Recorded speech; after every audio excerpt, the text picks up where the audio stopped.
Welcome back to the Massive Loop SDK tutorial series. My name is David, and I'll be guiding you through this 4th episode. Previously, we went over the Massive Loop SDK components that you can plug and play without any requirements for scripting. In this tutorial, we will be diving a little bit deeper into the Lua scripting to show you how to handle various events, such as triggers and collisions. After that, we will demonstrate how to blend those events with accompanying elements such as animation, particle effects, and audio clips. And at the very end, we will bring it all together to create a pretty awesome sci-fi rifle. Lua is a lightweight, easy-to-learn language that allows programmers to capably accomplish whatever they need. Lua has a long history being used in gaming and as a utility for building game mods. In Massive Loop, all Lua scripts are sandboxed by our metaverse browser to protect the running PC, like how JavaScript is sandboxed by your web browser. Lua can generally be learned in a single afternoon. Using trigger colliders. Trigger colliders can be quite versatile. You can use them to tie events to that particular collider, such as teleporting a player, opening a door, or various other game mechanics. Before we get into Lua, please make sure that you have the isTrigger setting enabled on your collider. Doing this will turn your collider into a trigger collider, making it so that players and other objects can pass through it. Now that we have that enabled, on the same object, attach a Lua script component and click on the Create New Lua Script button. Fill out the name of your script in this next field and click Create. You can now double-click on the Lua script field and it should open a corresponding code editor for you. In our case, we will be using Visual Studio Code with the Lua extension. Now that you are in your code editor, you should see a script that looks like this. One resource that we heavily recommend that you utilize is our OpenSDK documentation. It goes over how to use a lot of useful functions. Here, we will be referring to the Collider library. Back in our Lua script, we can now add the following line. When you are handling Collider events that are tied to a particular game object, the script will take each collider that is attached to it into account. One of the most helpful things that you can do to make your scripting experience easier is to utilize the debug log command. Each time a game object with a collider passes through this trigger collider, it will now retrieve its name and output it to the console. If we wanted to make a small in-world teleporter out of this, we will need to add just a couple things to make it happen. Firstly, we must define another variable, teleport spot, as a serialized field. Serialized fields allow you to pass in a multitude of different things, such as game objects, audio clips, animators, and more. Now that we have defined that variable, we must create a game object in Unity that will act as teleport spot. Create a game object and move it anywhere in your game world. Then go to the object we originally added, your starter Lua script to. You should see a field where you can input your newly created game object. From the hierarchy, click and drag the newest game object into that field. You have successfully connected these two together. To check if the colliding object is a player, you can add this small line of code within the onTriggerEnter function you have just made. Now, within this if statement, you can now make it react to the player that collides with this game object. You have just made a small in-world teleporter. It will teleport the player to the transform position of your other game object. Attaching events to MLGrab objects with Lua. The first step to making your own gun is to tie the events to the MLGrab component within your Lua script. Once you have added both the MLGrab component and the Lua script component, enable the ML synchronizer. If you want to create a mechanic within your game where this item will be destroyed or spawned in, click the synchronization of Instantiation and Destruction checkbox, located here. For our purposes in this tutorial, we will not be destroying the gun, which means this does not need to be checked. Create a new Lua script for this gun, and within it add these lines of code to start the function. Once you do this, define each of those onPrimary elements as the local functions above your start function. These functions encapsulate how a player will interact with the MLGrab component that is tied to this game object, and therefore the game object itself. From here, you can add gun pickup sounds that are binded to the onPrimaryGrab begin event, as well as drop sound effects to the onPrimaryGrab end event. On to the fun part, making this gun shoot. create another local function above these functions and title this one Event Fire Bullet. Next, you will want to pass in a bullet and a barrel position from which the gun will shoot the bullet out from. At the top of your Lua script, define a barrel position as a serialized field. Do the same for your bullet. Now, in the Unity editor, create an empty game object barrel position and orient it towards the tip of the gun. Make sure the Z-axis is pointing away from your gun.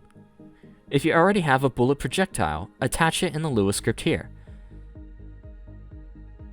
Now, within your Event Fire Bullet function, we will create a new bullet. Using the one you attached as a template, you can do this by invoking Object Instantiate.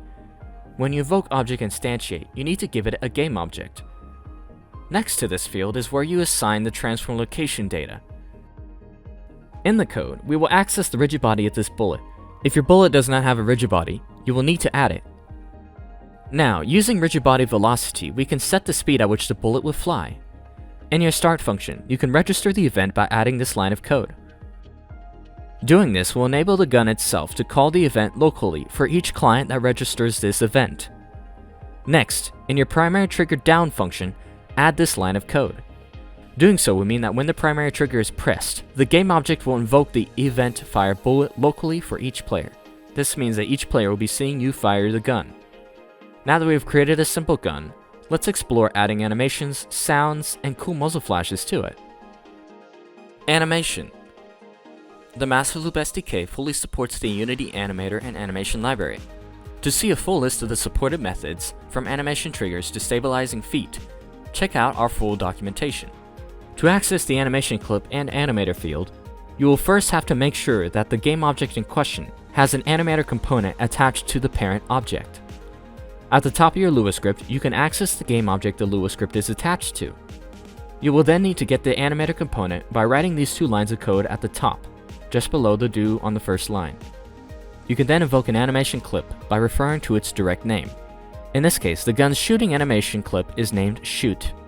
You can call this play function wherever in your script. In this case, we would recommend placing it after the player has pulled the trigger. Audio. Before we can play an audio clip, we first must attach an audio source to our game object within Unity. Here, we have set the audio source to be the child of the game object parent. Now, within the inspector, make sure that you have selected an audio channel you would like the audio clip to use. You can set it to the background environment, music, UI, miscellaneous, or application sound. We can now define the audio source and audio clips we would like to use. You can create a list of serializable fields by adding a number next to it in your definition. Once you define these, you will have to attach the audio source and set the audio clips up in the Lua script that is attached to your parent game object. Click and drag the audio source you made into your new serialized field. Now, within your Lua script, you can reference the list of audio clips and set the audio source's clip to any of your listed clips. Through Lua scripting, you can set various different parameters during runtime, such as changing whether or not you want it to loop the last sound, have it bypass a reverb zone, set its max distance, or many other things. Check out the SDK documentation for a full list of capabilities. It's important to note that array indexes within Lua start at 1. Instantiation. To instantiate a particle effect, or another game object through Lua code, you will need to first define and set the object you would like to be generated as a serialized field. Once you attach a game object you would like to generate, you can instantiate a new instance of that object by invoking this line of code. Additionally, if you wanted to access that exact instance of that object, you can store it in its own local variable. Destroying game objects that are meant to be temporary, such as special hit effects or general particles, will help the overall performance of your world. Instantiating too much at a given time can drag the performance of your world down, so be careful with how you instantiate objects. We will dive into this topic further in the next video. This also ties back to the ML synchronizer. If you want an object to be instantiated for each player, ensure that you put an ML synchronizer on it and check the box Synchronization and Destruction on it. Doing so will make each player see the object being instantiated into the world, and whenever it is time for it to be deleted, each player will see it being deleted. You will want to limit the usage of the ML synchronizer to certain objects, such as enemies or various holdable items. We do not advise that you use it with bullets, as that will produce bullets that hang in the air for non-master client players. time. With your Lua script, set an update function. This will be called every frame. You can utilize either the normal update, fixed update, or late update function methods. Update runs for every single frame that is rendered in the game. Late update runs after every frame is executed in update. Fixed update runs for every physics engine update. In this instance, we will use update. Your update function should look something like this. To keep track of time, first create a local variable that will act as our time storage. Then, within your update function, set this variable equivalent to time delta time in-game. A great use case for this is setting the rate of fire or limiting the amount of bullets that can be produced by a gun in a given moment in time. Referencing the same gun script we built earlier, we can implement this time feature. It is important to reset the timer whenever a certain action or circumstance for it changes. In this case, the action of firing the gun is now limited by the time, next fire, and current fire rate variables. Now, let's apply all these concepts to make an awesome sci-fi rifle. The biggest change we will be making to this gun is changing it from a projectile-based weapon to a raycast one. We will then add an ammo count and demonstrate how to connect in-game and in-world text message to Lua script values. This concept is important for creating and displaying player statistics such as a scoreboard or RPG stats. Now, let's dive into our complete script. We will both have this full script and a sample prefab gun available for download in the description of this video. As you can see, we have many serialized fields here. Designing Lua scripts in this way provides a great modularity and allows for multitudes of functionality to be packed all into one script. For example, we can have a sniper rifle, a minigun, a grenade launcher, a library of assault rifles, SMGs, and pistols, all based off of one script. We will continue on and explain how to add an ammo counter and, by extension, demonstrate how to connect Lua script value to in-game text meshes. Within these highlighted areas, we are adding in components that we can adjust on the gun itself in the Unity editor. By setting these booleans and numbers, we can fine-tune these values without having to edit the Lua script. Next, we will declare and use these private variables. These will in sort dictate the way the ammo system on our gun will operate. In our start function, we grab the text mesh component from the gun info text object serialized field.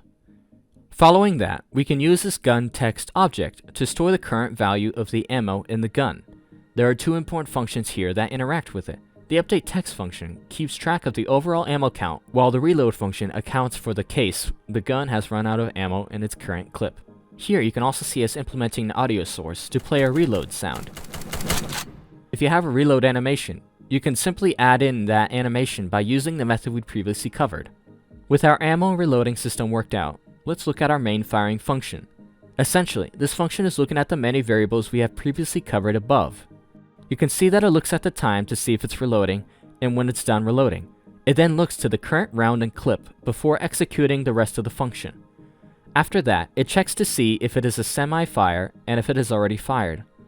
Using our timekeeping tips and the time variables we have set, the script determines the circumstances of when the gun should be fired.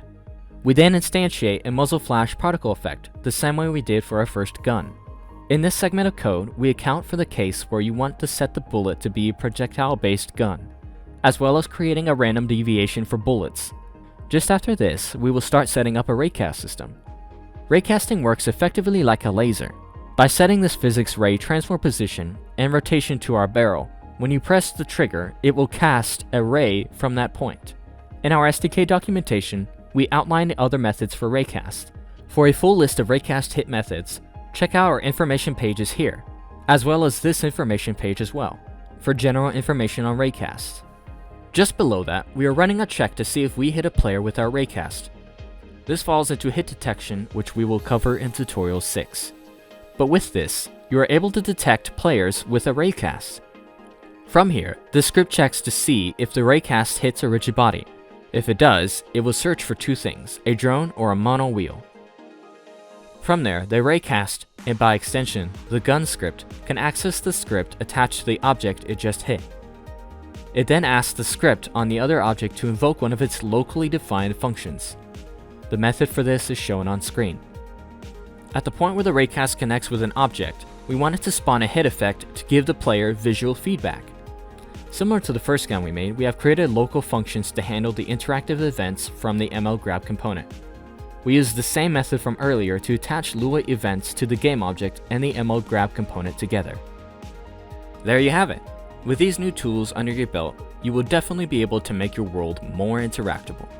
Tune in next time for a more in-depth look at setting up multiplayer mechanics with Lua scripting in the Massive Loop metaverse. And as always, if you have any questions or need any help, please feel free to hop into our community Discord server.